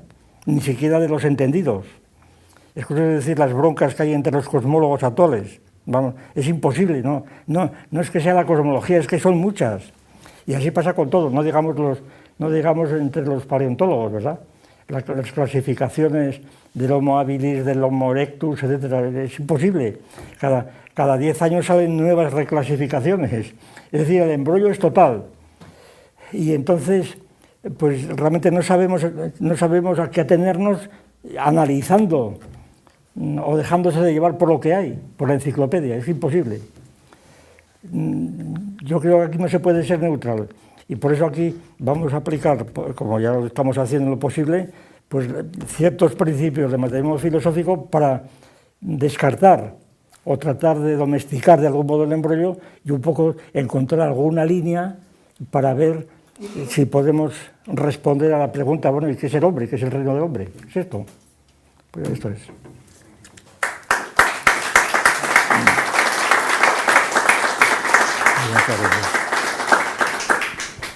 Buena pregunta.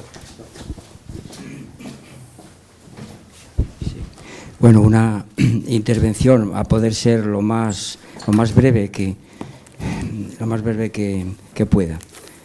Yo creo que con lo que usted acaba de decir, lo que nos acaba de exponer y lo que escribió en su rasguño del mes de agosto, me parece que estamos ante el anuncio de un tratado del hombre. Sí, bueno, eso pretende, sí.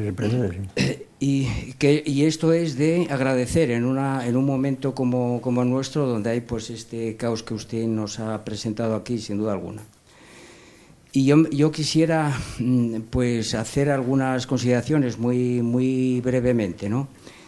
En relación a su escrito, El reino del hombre, que aparece en su rasguño del mes de agosto, y lo que ha expuesto hoy, me parece que nos ha presentado este asunto precisamente a través de un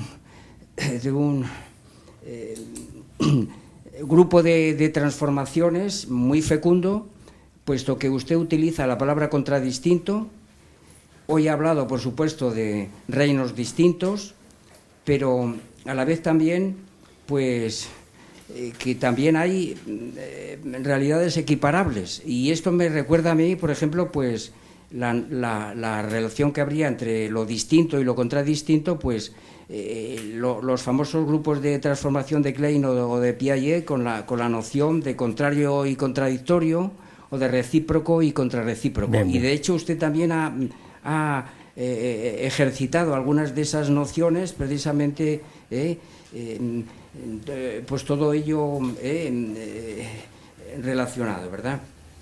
Entonces, sencillamente que es de agradecer lo que usted nos anuncia, porque no es sencillamente un simple, ¿cómo íbamos a decir? Su tratado del hombre no es un simple tratamiento que se vaya a reducir a la antropología. Me estoy refiriendo pues a la terminología de los empiristas, ¿no? Francis Bacon, el de homine, ni tampoco una reducción a cuestiones psicológicas, que es el tratado de Thomas Hobbes, el de homine, sino que usted inmediatamente ya ha puesto sobre la mesa que efectivamente las coordenadas del espacio antropológico no pueden ser entendidas al margen de la ontología general y especial. Exacto. Y entonces yo espero ya con impaciencia cómo ejercita usted ese progresus hacia el espacio antropológico, y por supuesto estoy completamente pues expectante,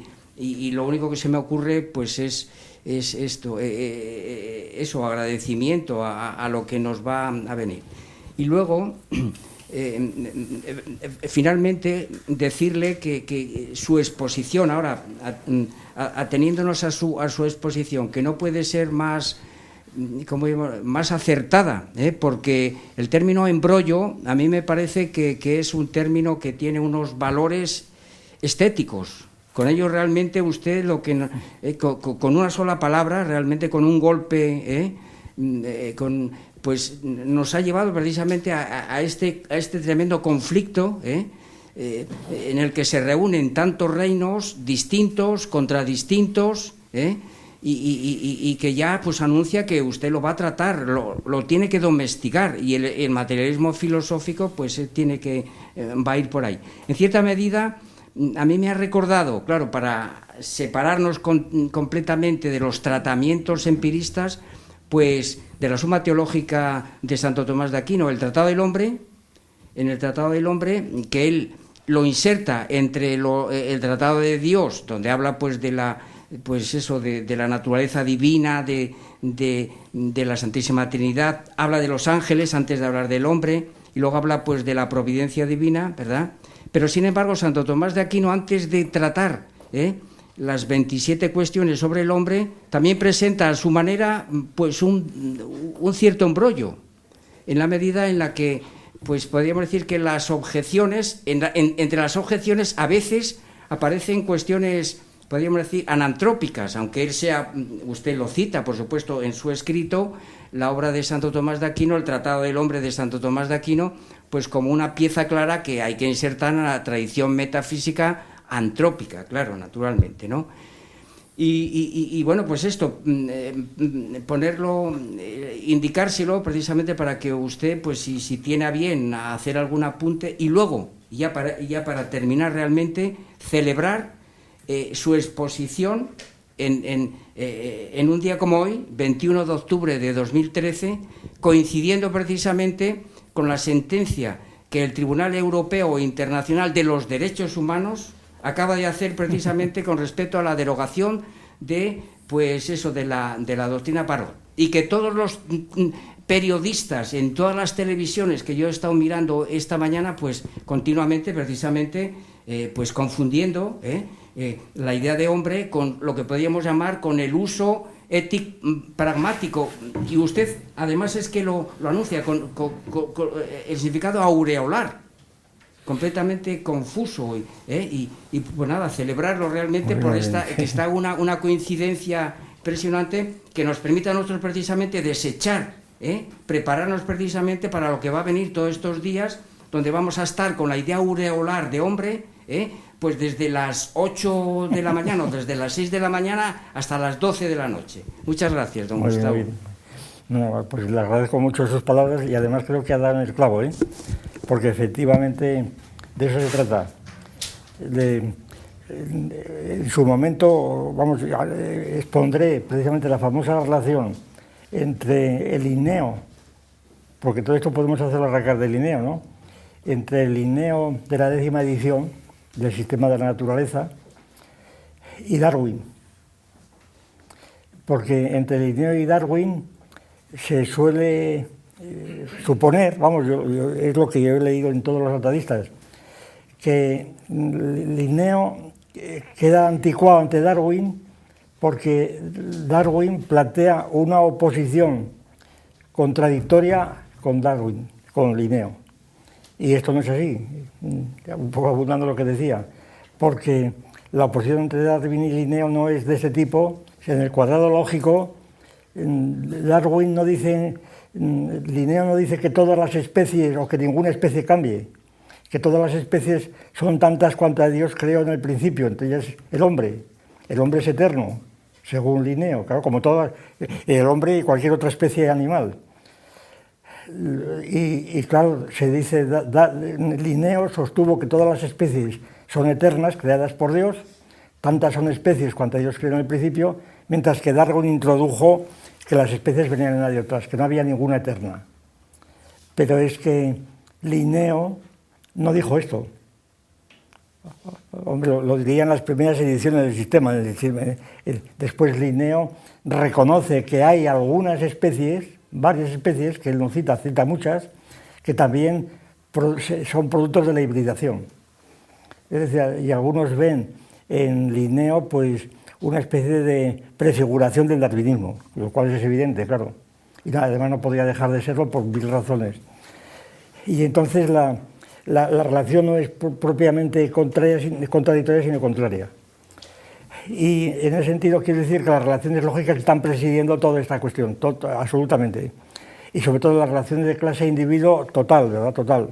Es decir, yo creo que todas las cuestiones que hoy debatimos sobre la democracia, sobre eso, son cuestiones lógicas en el fondo.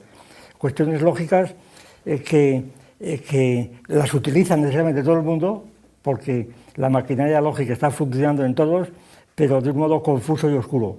Y yo no digo, ni mucho menos, que sea una cuestión que se pueda resolver lógicamente, ¿no? Porque es lógica material, están vinculadas a contenidos.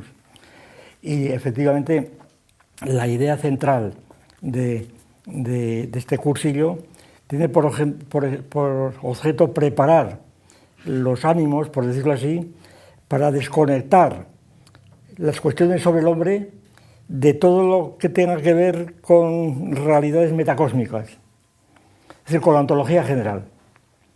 Es decir, en términos tradicionales, con la teología, en términos materiales, con la materia, la ontología general. Es decir, las cuestiones del hombre no tienen nada que ver con la ontología general, sino con la ontología especial. Esa es la idea central. Y entonces, el hombre es una figura de la ontología especial, ¿no? Y junto con otras, claro, con la biosfera y otras mil cosas más. Y por tanto, los problemas que plantea el hombre pues son mucho más precisos. Y esto nos permite, claro, para el partidario del diseño inteligente y todas estas cosas, pues todo esto no significa nada. Pues muy bien, de acuerdo, pero lo que quiero decir es que yo no le concedo ni un átomo, ¿verdad? Como tampoco me lo concederá a mí. Yo no le concedo un átomo. Habrá razones, pero estas razones están fundadas en un dogmatismo de principio total. Me remito otra vez a los ejemplos que he puesto con el docamo de Lenard. Es decir, son cuestiones donde no cabe absolutamente ninguna componenda, ¿verdad? Es decir, o bien el embrollo lo mantienes en el terreno de la ontología general, o bien cortas con la ontología general y ya tienes bastantes embrollos en la ontología especial, pero tan potentes como los otros, ¿verdad? Y entonces, este es un principio metodológico, yo creo, fundamental. Y después, claro, lo difícil y lo principal, y el problema principal es encontrar cuáles son las articulaciones por donde el hombre y el reino del hombre se separan. Eso es lo que es verdaderamente difícil. Y yo, como natural, voy a presentar aquí una propuesta que es totalmente discutible, pero que por lo menos yo creo que permite, pues, domesticar un poco el embrollo, saber por dónde vamos, o creer saber por dónde vamos.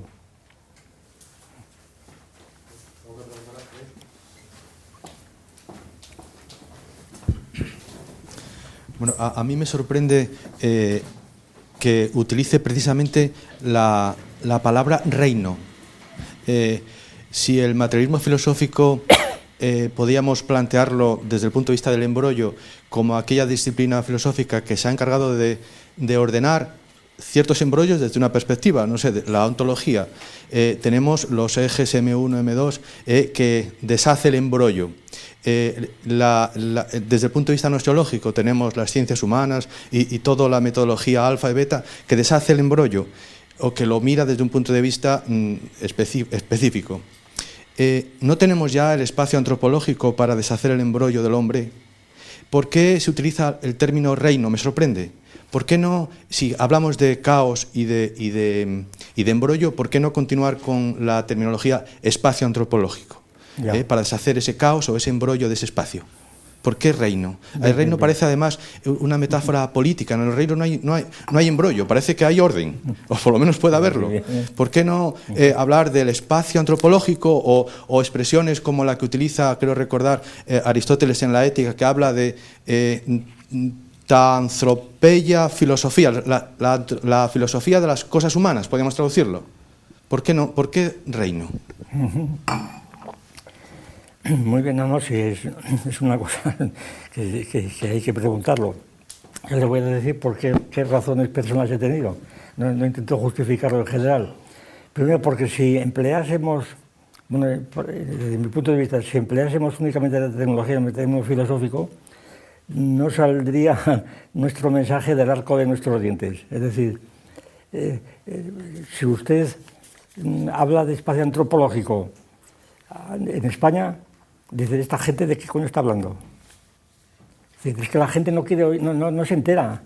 Está todo publicado, pero ¿qué más da?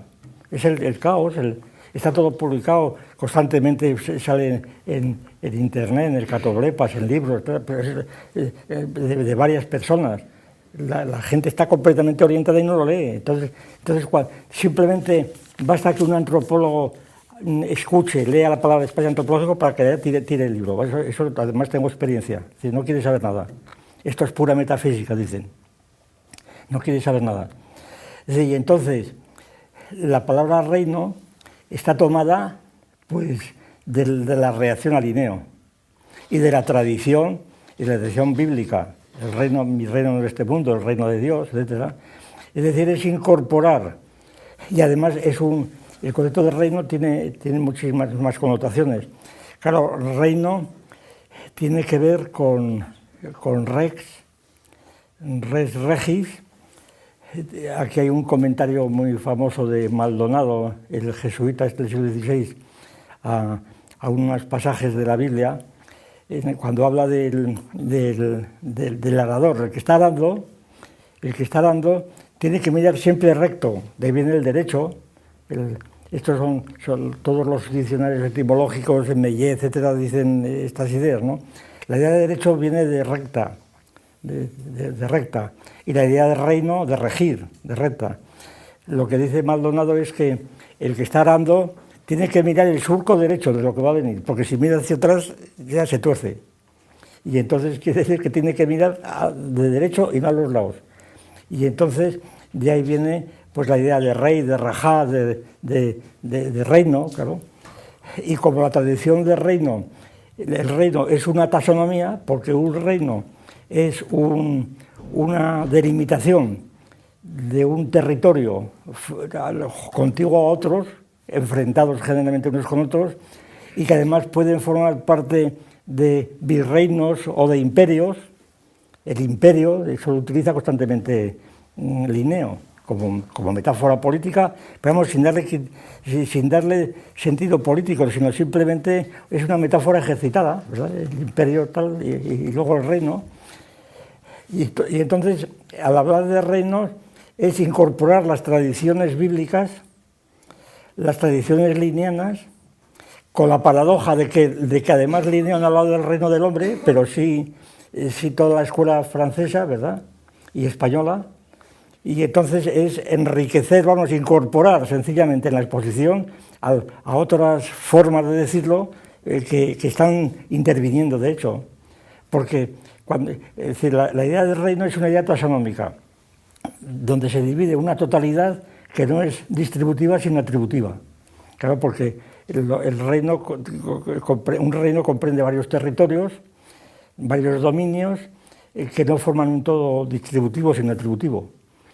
Y entonces la delimitación de esos territorios con otros pues es una taxonomía, la clasificación de los reinos, etc. Quiero decir que es una palabra tan incorporada ya, y además porque Linneo utiliza la palabra reino, sobre todo el reino animal, el reino vegetal, el reino mineral. La palabra reino utilizan en todas las taxonomías.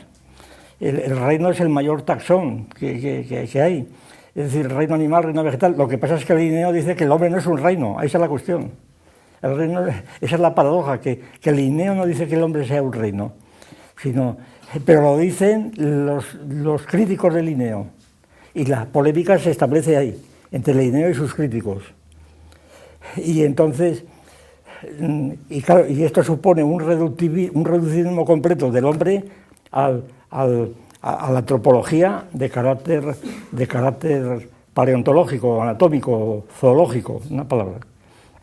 Es decir, la cuestión central es si el hombre es sencillamente un capítulo más de la antropología biológica o física, como se llama, física antes, hoy se llama bioantropología, pero esto es una de las tesis que yo voy a mantener, no sé si mañana o pasado, bueno, en esta serie, de que la antropología es precisamente una fórmula de ficción completa para ocultar el embrollo. Cuando llamamos antropología no estamos diciendo nada. Es decir, la crítica a la antropología es una de las partes centrales de esta exposición. Es decir, los antropólogos y la antropología, que se divide en física y cultural o lo que fuera, todo eso es un embrollo completo, todo eso es una pura ficción, es un disfraz, no hay tal antropología, no es una ciencia, es una palabra, es un fantasma. Y entonces, ¿por qué? Porque el problema es este. El problema es, cuando te están hablando, cuando has hablado del hombre del INE, eso es sorprendente cuando lees o vas al Museo de Atapuerca, ¿verdad? Ese museo que han hecho Arzuaga y todo, y Carbonell y todos estos. Pues allí la tecnología es totalmente reduccionista. Allí se reduce, por una parte, en el vestíbulo de abajo han puesto un cerebro, un tinglado ahí tremendo hecho de hierbas, de pajas, ¿no? Es el cerebro con una lucecita que se apagan. Y ahí está Cajal, ¿verdad? Y luego arriba están los pisos, entonces la paleontología, y allí están en imágenes que van saliendo las pantallas, Arzuaga, Carbonell, todo eso, ¿verdad? Es una especie de los apóstoles del invento. Bueno, aquello, claro, no puede ser más claro la cosa. Y allí del hombre se habla, no se habla para una palabra de derechos humanos, ahí no aparece nunca, ¿verdad? Ni se habla el hombre está reducido, pues esto, a su cariotipo, si tiene tantos cromosomas, si el pulgar es oponible, si tiene el hueso yoides o no lo tiene, luego si tiene el ADN mitocondrial, el problema de la EVA mitocondrial que tanto se establece estos días, ¿no? Que es una cosa, ahí está la cuestión. Es decir, la EVA mitocondrial, claro, hoy día la antropología ha dejado de ser ya paleontología, la antropología biológica. En cierto modo ya no es paleontología como lo era hasta hace 10 años, hasta que apareció el proyecto Genoma, ¿no? Y ahora la antropología de vanguardia está en los laboratorios de genética, pues analizando secuencias de ADN y demás, a ver si está el gen FOS tal cual, en tal sitio, si esto tiene que ver con el lenguaje o no. Es decir, la cuestión está por otro lado. Pero en todo caso, lo que se busca científicamente, y además no tienen otro remedio, y además está muy bien que lo busquen, porque para eso están, lo que se busca es reducir la idea de hombre precisamente a la anatomía y a la zoología. Eso es. El hombre es un animal más, como dijo Linneo, es un animal más, y por tanto se diferencia del australopiteco bastante. Porque el australopiteco no es un hombre, pero es un preterhombre. Luego del hombro habilis, pues ya el hombro habilis ya es hombre, es hombro sapiens. Y luego el hombro sapiens es el cromañón y el neandertal, y el sapiens sapiens ya no sabe lo que es, ¿verdad? El sapiens sapiens, pues claro, como Linneo habló del homo sapiens, pero entendiendo por sapiens, esa es la cuestión, entendiendo por sapiens, pues ¿qué entendía por sapiens Darwin? Pues claramente una tradición metacósmica. Darwin, al hablar eso lo dice en el prólogo del sistema de la naturaleza, el hombre le llamamos sapiens por el nos zete ipsum, y cita el oráculo de Delfos, ¿verdad? Cita a algunos filósofos griegos, y entonces en esa tradición le llama Homo sapiens, creo que sigue llamándose hoy día el Homo sapiens. En Atapuerca, en cualquier sitio de esto, se habla del Homo sapiens, y luego dicen Homo sapiens sapiens, y eso produce hilaridad de los más profundos, que dice, hombre, llamarnos sapiens, claro, nosotros no íbamos a llamarnos insipiens, ¿verdad? Porque somos nosotros. Si una grulla fuera antropóloga, diría que era la grulla sapiens, ¿verdad? Estas bobadas se dicen por ahí. Claro. Pero ¿por qué Linneo habla del Homo sapiens? Precisamente porque encuentra allí un criterio que no está definido y que tiene mucho que ver con la reflexión, el salto a la reflexión de Teilhard y de tantos otros, ¿no? El hombre empieza a ser hombre porque de repente vino una revelación, se encendió una chispa en su cerebro, ¿eh? ¿Por qué se encendió? Hombre, según los más positivistas, pues porque hubo unas moléculas que de repente conectaron unos circuitos con otros y dijeron, y yo soy cogito ergo sum, ¿verdad? Según otros, porque es el momento en que Dios creó el espíritu. Eso es decir. Es decir, ahí está es decir, entonces, esta cuestión de la reducción de los reinos o la separación de los reinos, que es una cuestión política, como decía usted, sin embargo, la cuestión fundamental. Es decir, por eso un paleontólogo o un antropólogo cultural pues rechazará, pero terminantemente y enérgicamente, cualquier análisis que no tenga en cuenta estas tradiciones, porque están presentes además en esto. Es decir, el materialismo está en contra de esas tradiciones, no está escrito desde el principio, sin ellas no se podría haber construido en absoluto. Está sencillamente pues tratando de domesticar el embrollo, pero nada más. O sea que yo creo que hay razones no didácticas ni expositivas, sino dialécticas, para hablar de reino. ¿Por qué hablar de reino? Precisamente porque en el fondo la tesis que voy a mantener es que el hombre es un reino frente a otras especies, frente a otros reinos. O sea que en el fondo el hombre es un reino, esa es la tesis que voy a mantener, contra el reductivismo. Hombre, pero ¿cómo dices? Hombre, no es un reino en el sentido anatómico, por supuesto, porque ahí no hay diferencia ninguna. ¿Por qué? Pues porque, y esto se trata no tanto de deprimir al hombre, sino aprovechar el movimiento de la etología y de la lingüística, según el cual el reino zoológico es mucho más próximo al hombre de lo que se podía pensar antes. Es decir, lo que podía pensar Descartes o Gómez Pérez, el automatismo. Es decir, hoy todos los etólogos admiten que los animales son inteligentes, pero absolutamente todos, ¿verdad? Que los animales son incluso más inteligentes que los hombres, que el chimpancé, el sultán de Keller, pues que supera en mucho a un porcentaje altísimo de hombres que no sabrían resolver los problemas, que, en fin, mil situaciones de estas totalmente aceptadas hoy día por la etología. Lo del lenguaje ya es más complicado, ¿verdad? Eso de decir que los animales hablan, eso ya es más complicado, porque si se habla de lenguaje de palabras, otra cosa es si se habla de un lenguaje de signos como es el de Guaso y de todas estas cosas de los Gardner y demás, que ya no son lenguaje de palabras, es otra cosa distinta, y además es un lenguaje artificial enseñado a ellos y que además se acaba con la enseñanza. Quiero decir que la situación, lo que se discute hoy día, yo creo, es la cuestión clásica del reino del hombre o del reino animal. Esa es la cuestión. Y si cuando decimos derechos humanos, y del hombre histórico, claro, si cuando hablamos del hombre en el sentido normativo, histórico, el sentido filosófico de una palabra, pues estamos hablando del hombre en el sentido paleontológico, pues yo creo que no, en absoluto. Es decir, por tanto, eso tiene consecuencias prácticas tremendas, claro, en la aplicación. Por ejemplo, todo el proyecto Prosimio, ¿verdad? El proyecto Prosimio que saben que se presentó al Parlamento, que sigue siendo defendido por multitud de etólogos. Es decir, hay que darle a los simios los derechos. La propia ONU, la propia Organización estableció una declaración de derechos de los animales. Derechos de los animales. ¿Saben qué pensaba esta gentuza? ¿Verdad? Derechos de los animales. Es decir, que realmente atribuir derecho a los animales demuestra tal confusión en la cabeza que, vamos, es espantoso pensar que han sido pues gentes como los que están en el tribunal de hoy, que están juzgando de los derechos humanos, exactamente igual, es una pobre gente, ¿verdad? Pobre gente porque no se han preocupado de tratar estas cuestiones, simplemente están hablando del hombre y de los derechos humanos pues como si fuera una cosa que está ahí evidente, que es evidente y no lo es. Y yo creo que es lo que se discute hoy día.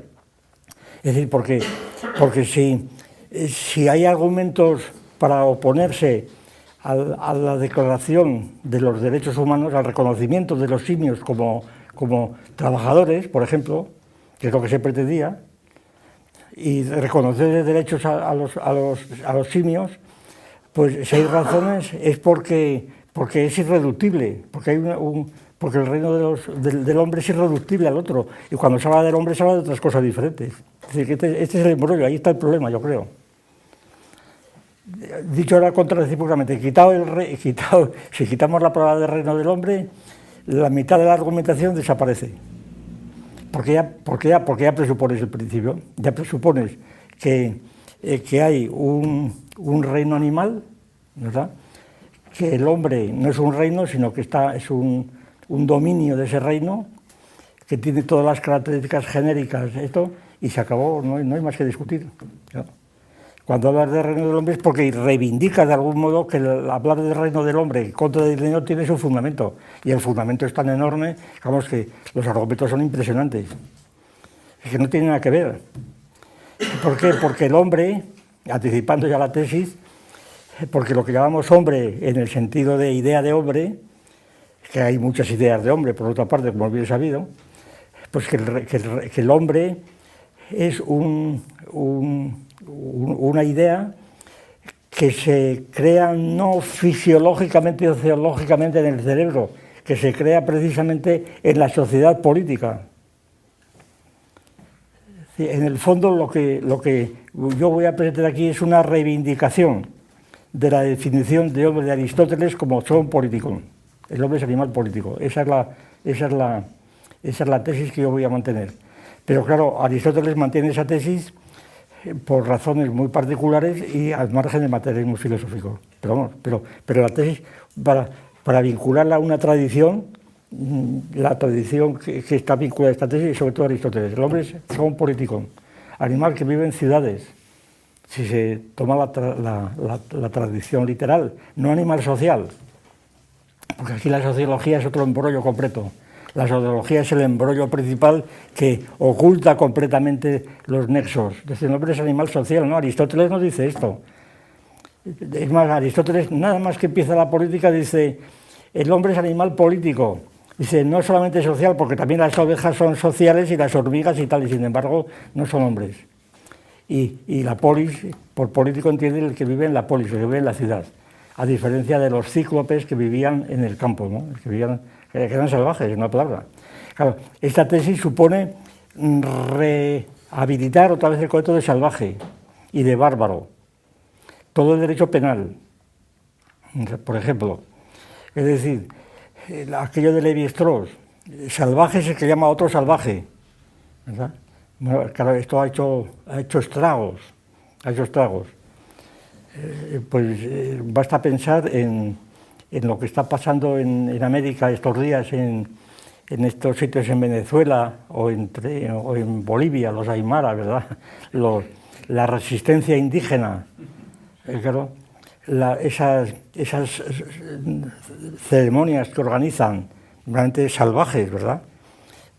Allí Evo Morales, claro, ¿qué va a decir que es salvaje cuando hay una reunión allí de los pueblos americanos, cuando están allí haciendo un culto al sol y encendiendo velas y cosas? Es una cosa propia de pueblos primitivos, de salvajes.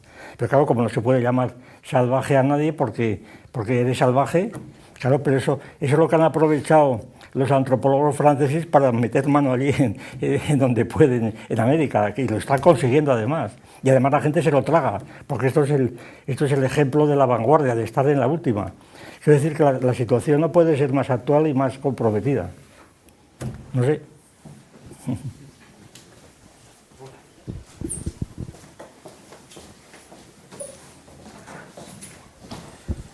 Sí, en relación con el hombre se habla de ciencias hermenéuticas. ¿Sí? Se habla de ciencias hermenéuticas. Respecto de las ciencias hermenéuticas que están en relación o que se refieren al hombre, ¿en qué posición quedan las llamadas ciencias teóricas de la metafísica de Aristóteles? Bueno, lo de hermenéutica, como sabe usted perfectamente, esto es un préstamo de las ciencias escriturarias. La hermenéutica era la exégesis bíblica prácticamente, que luego fue utilizado por Heidegger con la hermenéutica del Dasein, luego Ricoeur, y luego en la hermenéutica pues encontraron allí hermenéuticas de interpretaciones, porque es Aristóteles el que tiene el perihermeneias, ¿verdad? La interpretación.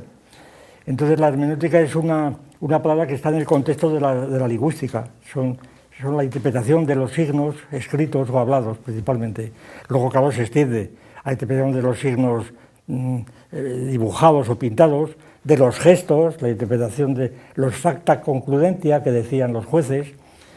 Y entonces la hermenéutica empieza a ser la interpretación, y desde el punto de vista émic, que tiene mucho que ver con esto, Aristino de Pay, quiere decir que la hermenéutica no es nada las ciencias hermenéuticas no son nada, es simplemente una cosa denotativa, que son todas, hermenéuticas en un sentido amplio.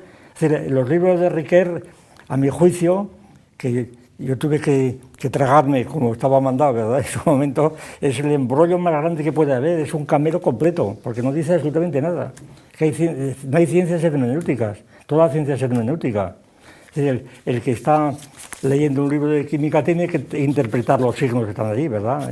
Pero y no digamos en matemáticas, tienes que interpretar. Es decir, todo es hermenéutica, porque por sí mismo los símbolos que están allí no significan nada. Y entonces, construir una clase de ciencias llamadas hermenéuticas frente a otros que no lo son, pues no sé, que se me ponga un ejemplo. Ahora, si se quiere llamar hermenéuticas en plan filológica, hermenéutica según la tradición tal de tales palabras, entonces sí, claro, eso es la filología, lo que se llama siempre la filología. Cuando una palabra que aparece en un texto la estás interpretando filológicamente según la tradición que tiene esa palabra, el uso, el contexto, la etimología y mil cosas más. La reconstrucción del contexto donde esa palabra ha sido creada, claro, por supuesto. Pero no es ciencia hermenéutica, la hermenéutica es una cosa muy general, es una cosa que tiene que ver con el lenguaje.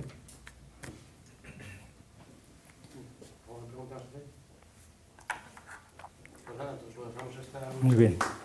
Muy bien.